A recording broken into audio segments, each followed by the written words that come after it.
नमस्कार. Deep डाईव्ह with ज्योतीच्या या एपिसोड्स मध्ये मी आपलं पुन्हा स्वागत करते.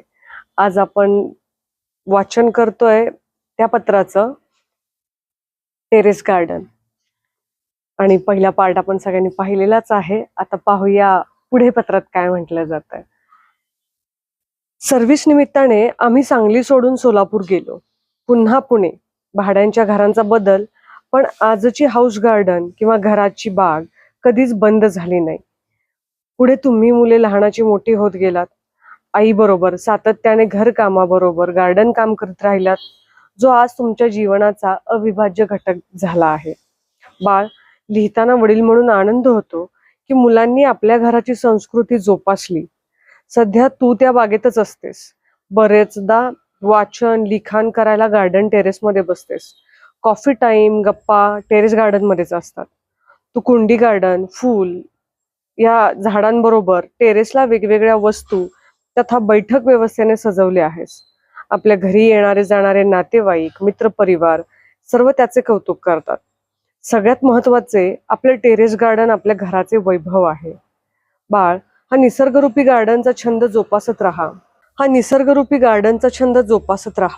निसर्ग एक चांगला मित्र आहे. तो कधीच मैत्री सोडत नाही. तो नेहमीच आनंद देतो. तू शाळेतही प्रयोग केलेस आणि शाळेलाही निसर्गातील शाळेचे स्वरूप आणलेस. खरं तर मी म्हणेल, हे सर्व आपल्या शाळेतील विद्यार्थ्यांना निसर्ग संस्कार म्हणून जरूर शिकव. निसर्गाच्या बाबत सांगताना मला गर्वाने सांगावेसे वाटेल, आपले भारत माता मंदिर हा परिसर निसर्गाने तर उच्च कोटीचा बनवलाच.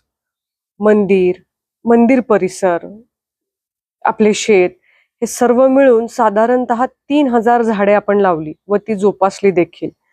400 कुंड्या गार्डन मध्ये आहेत. वेगवेगळे प्रयत्न यशस्वी झाले. त्याचा आनंद आपण सर्वांनीच घेतला आहे.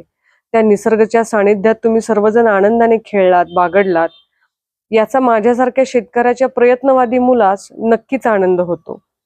तुम्हाला शिक्षणाबरोबर खेळ व अशा निसर्गातील बाबींचा अनुभव देता आला, ज्यामुळे तुम्हालाही पुढे ते संस्कार व शिस्त लागली. आता आम्ही निश्चिंत असतो, कारण मुले पुढे या सर्व बाबींकडे दूरदृष्टीने पाहतात, त्याची जोपासना करतात, आणखी नवनिर्माण करण्याचा प्रयत्न करतात. तू या गार्डन व वृक्ष विषयात शक्य तेवढा वेळ देत जा. तुला परमेश्वर खूप शक्ती देवो. तुझ्या हातून निसर्गाची सेवा घडो. तुला सदिच्छा. तुझेच बाबा. थँक्यू. पहिल्या बाबांना शुभेच्छा धन्यवादच्या, आणि आपल्या सर्वांनाही धन्यवाद की तुम्ही शेवटपर्यंत हा व्हिडिओ पाहिलात. हा जो भारत माता मंदिर हा परिसराविषयी आता जो बाबांनी उल्लेख केला, त्याविषयी आपण नक्की आणखीन एक छान डिटेल एपिसोड करूया. त्याविषयी मला आपल्या सर्वांसोबत शेअर करायला नक्की आवडणार आहे.